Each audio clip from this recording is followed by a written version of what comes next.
Hi folks, welcome to episode 4 of Between Two Succulents. I'm your host, Megan the Virtual Bookseller Graves. Today we're very fortunate to be talking to Brandon Soderberg, who has a new book out called I Got a Monster, The Rise and Fall of America's Most Corrupt Police Squad. It comes out on July 21st and it traces the rise and fall of Baltimore's Gun Trace Task Force, or the GTTF. So very much part of the conversation that we are having as a nation about policing. So we'd like to get some questions from you. So use the question function at the bottom of the screen, and hopefully towards the end of our conversation with Brandon, we can chat a little bit about questions or comments that you all have. I'm going to go ahead and grab Brandon, since it looks like... But yeah, at any point during our chat, go ahead and hit me up with those questions and we'll do our best to address them. Hi, welcome. Hey, what's up? How you doing? I'm good. How about yourself? Great. Well, pretty good. Yeah, it's a tricky question right now. I'm going to turn up, actually. Okay, well, I would just like to dive right in and make the most of this time that we have with you, Brandon. So I Got a Monster, essentially it exposes complicity in policing and complicity of prosecutors, policyholders at local, state, and federal levels. And so I'm wondering, just to start off, if you can talk to us about what you learned from your research about ways for citizens to effectively lobby for policing reform. Oh, sure. So, the book really looks at it's kind of a really deep dive into these 7 officers and a handful of co-conspirators, including crazy cocaine selling bail bondsmen and some other heroin dealers and that sort of thing. And so it's sort of really wide and sprawling, which makes even how do you address this problem hard, because these are especially exceptional. Sorry, I got a dog barking over here. I got especially exceptional. Sorry, 1 second. He's protesting.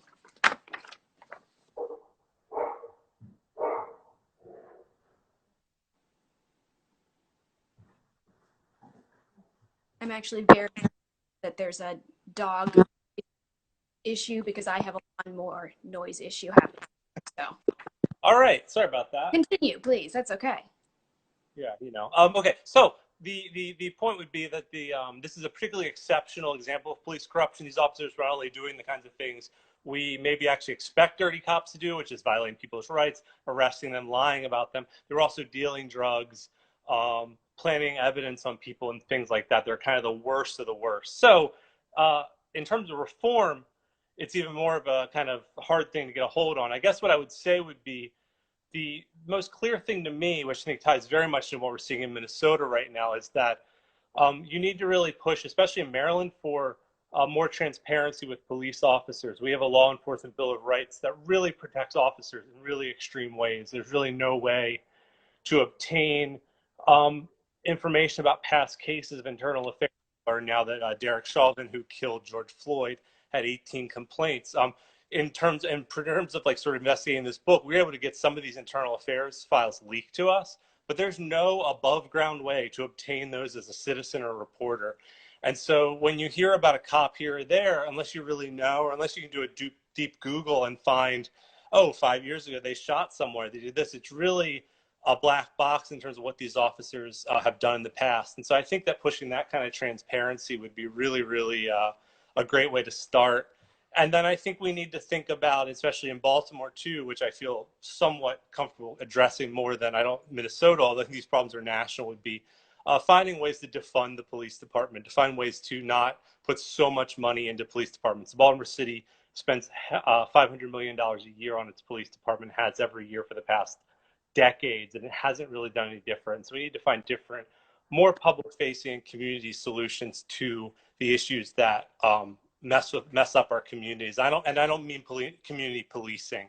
I mean finding ways to empower the community with that money instead of giving it to police for more and more reform, which I think this massive uprising of against police violence shows that people are kind of sick of reform. So speaking of impact and empowerment, wonder if you can speak of whether there were any books or one book in particular that maybe sparked interest in this field and this research.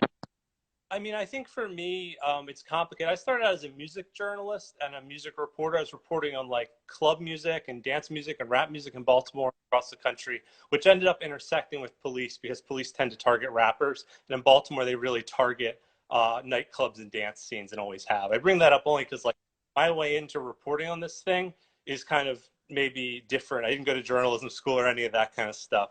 And so I bring that up because, so for me, a book that I think of that really showed me what kind of investigative narrative journalism is, which is what I Got a Monster attains to be, is I think it's 2011 book called Oklahoma City, What the Investigation Missed and Why It Still Matters by Andrew Gumbel and Roger Charles. I bring this book up because I really liked it. But it's an investigation into sort of the investigation into the Oklahoma City bombing. It has a lot to do with right-wing terrorism, white supremacy, and that kind of thing.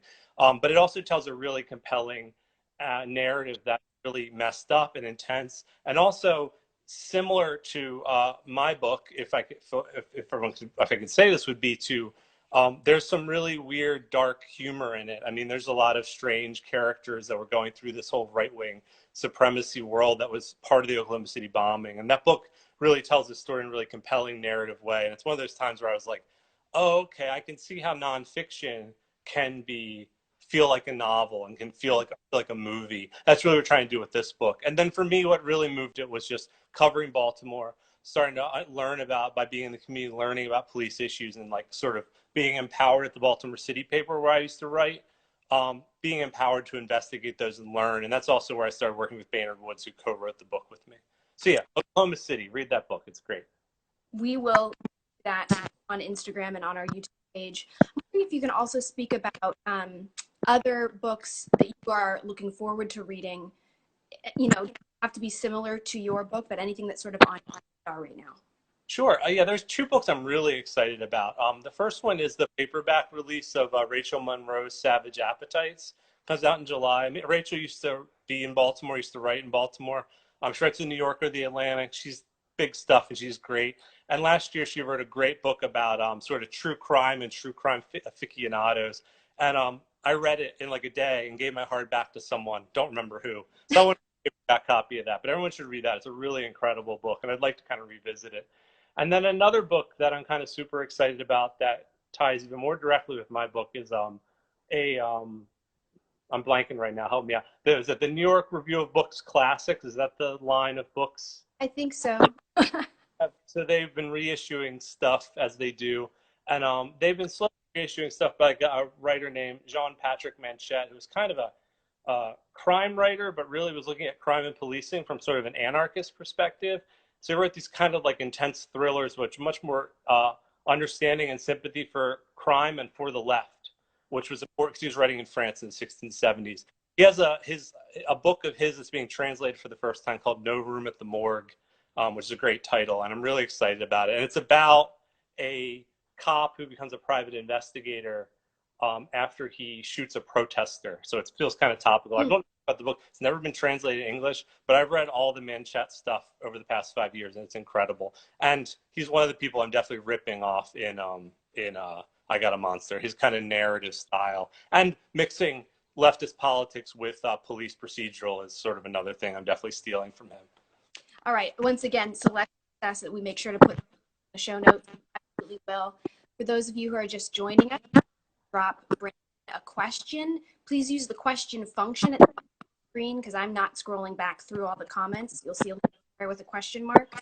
We will do our best to address questions before we go today. But before we get to those questions, Brandon, on to our speed, which is high, and here's how it works.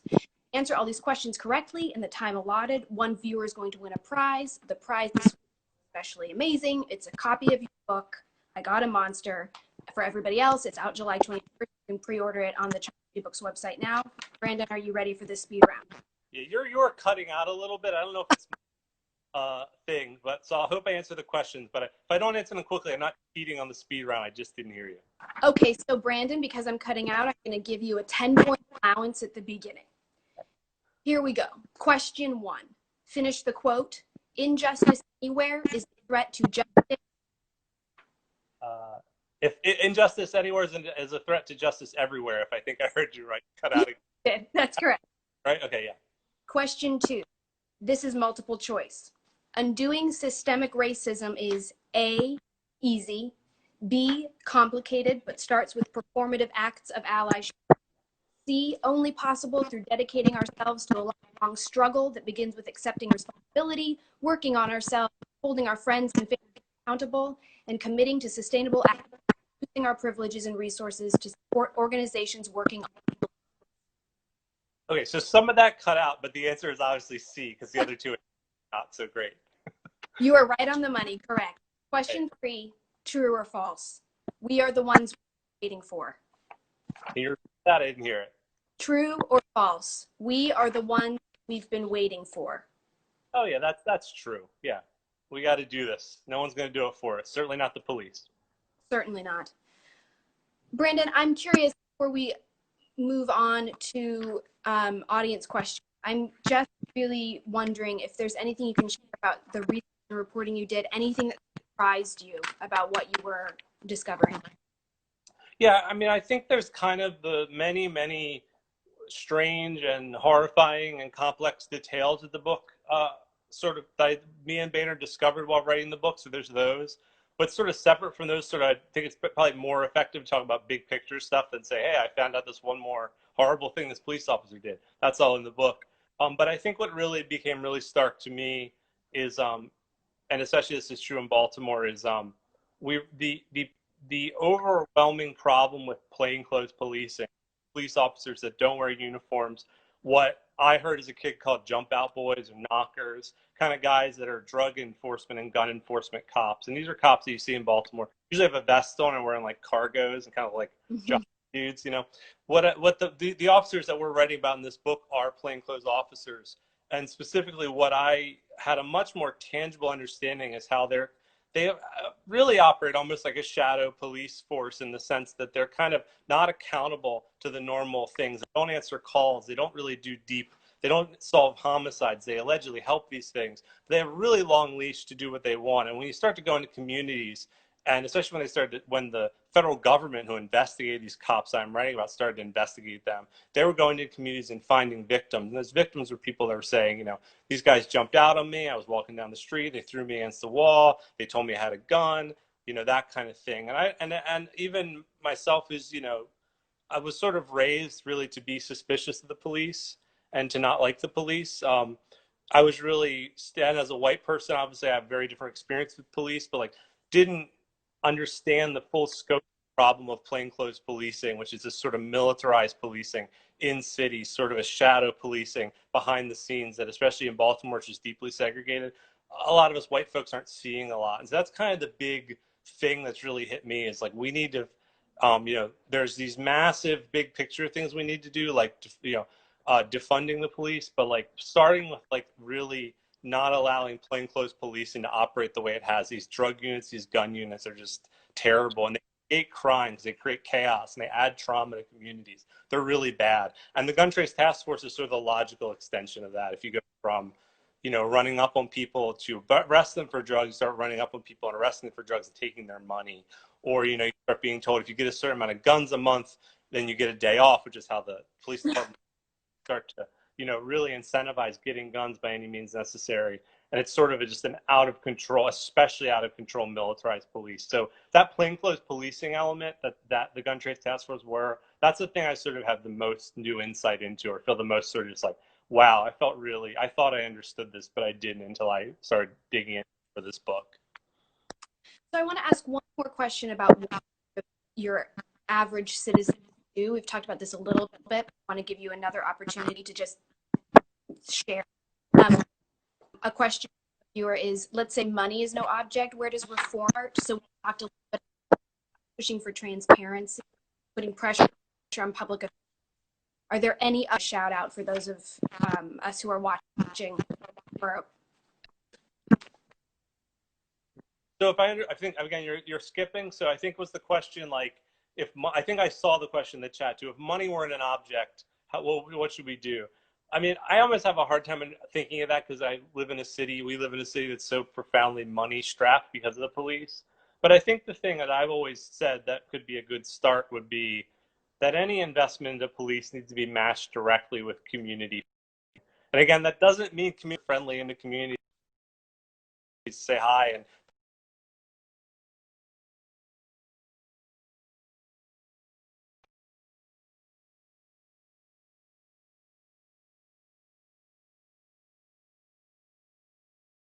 rec centers, better education, other programs such as Ceasefire, which is grassroots, something like Safe Streets, which is a violence interrupter program. I think that we would really pull back our funding of police if suddenly we had to match those funds.